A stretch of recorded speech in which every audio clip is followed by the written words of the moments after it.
काजल, मैं ऑफिस के लिए निकल रहा हूँ, तुम गेट लगा लो। सुनो, अब से ना तुम ऑफिस गाड़ी लेके मत जाया करो। मुझे भी ना बाहर बाहर जाना होता है, दिक्कत होती है मुझे। पर तुझे तो गाड़ी चलानी भी नहीं आती। मेरा भाई आएगा ना, वो सिखा देगा मुझे गाड़ी चलाना। तू बाजार ही तो जाती है, फिर उसमें गाड़ी सीखने की क्या जरूरत है? और रिक्शे से तो जा तो रही है अच्छा खासा। जब मेरे पास गाड़ी है तो मैं रिक्शे से क्यों जाऊं? तुम भी तो जा सकते हो ना रिक्शे से।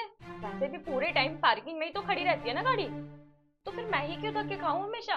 और वैसे भी ये गाड़ी मेरे पापा ने मेरे आराम के लिए दिया था कि उनकी बेटी को कोई परेशानी ना हो, लेकिन मुझे कहाँ कोई आराम मिल रहा है। अच्छा, हाँ, तो ये ले रख अपनी चाबी। और वैसे भी जब मैं ये लेके काम पे जाता था ना, तो इससे तेरी ही सहूलियत पूरी होती थी। कोई अय्याशी मारने नहीं जाता था मैं। और जो पैसे आते थे ना, हम दोनों में बंटते थे। गाड़ी देके ना कोई एहसान नहीं कर दिया मेरे पे। फिर तो लोग कुछ कमाए ना, अगर उन्हें गाड़ी ना मिले दहेज में तो। सही पलट रही है तू। चित भी तेरी, पट भी तेरी। और तेरी इस गाड़ी को आज के बाद अगर हाथ लगा जाओ ना, तो मेरा नाम बदल दियो। और तेरे पापा से ना बात करूंगा मैं कि गाड़ी तो अब वापस जाएगी। ऐसे कैसे गाड़ी वापस चली जाएगी? ये गाड़ी ना मेरे नाम पे है और मेरे पापा ने ना मुझे दी थी ये गाड़ी। तुम क्या बोल के वापस करोगे इसे? अरे किसी के भी नाम पे हो गाड़ी, दी तो तेरे बाप ने मुझे थी ना। मैंने भीख तो मांगी नहीं थी उनसे। फिर तू मुझे क्या सुना रही है? लोग ना लड़के के घर में दहेज ना अपनी लड़की के लिए देते हैं। तो तूने अपने बाप से फोन करके पूछ कि गाड़ी किसके लिए दी गई थी। तुझे तो गाड़ी चलानी भी नहीं आती।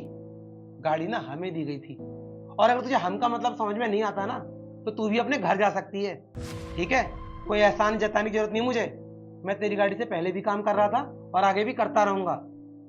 और मुझे ना तुझसे ये उम्मीद नहीं थी कि तू ऐसी बातें कर जाएगी मेरे से। जरा समझाओगे मुझे कि हम का मतलब क्या होता है? यही कि मेरी हर चीज पे तुम्हारा भी उतना ही हक है। हाँ बिल्कुल, क्योंकि जब दहेज दिया जा रहा था ना, तू जानती है कि मैं दहेज के सख्त खिलाफ था।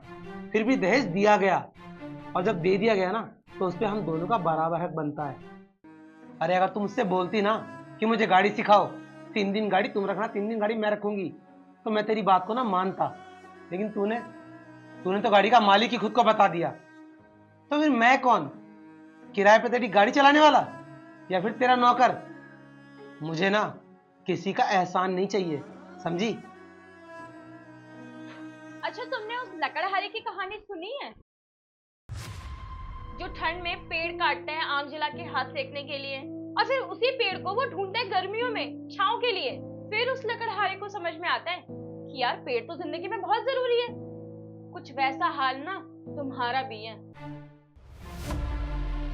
तू ना ये फालतू की मिसालें मत दे मुझे, समझ में आई? ऐसी मिसालें ना तुम ही देते हो, और मैं जो ये कर रही हूँ ना, तुम भी ऐसे ही हो। क्या बोल रहे थे कल रात को तुम अपनी बहन को? आज उसे काम शुरू करना है तो तेरा हार गिरवी रख रहा है वो। कल को उसे और कोई जरूरत पड़ी तो फिर तो तेरी बाकी चीजें भी गिरवी रख देगा। हाँ भैया। उसे कोई जरूरत नहीं है, मना कर दे। बोल दे अगले महीने शादी है, अगर शादी में पहन कर नहीं गई तो बवाल हो जाएगा। तूने क्या घर चलाने का ठेका ले रखा है? सही बोल रहे हो भैया आप।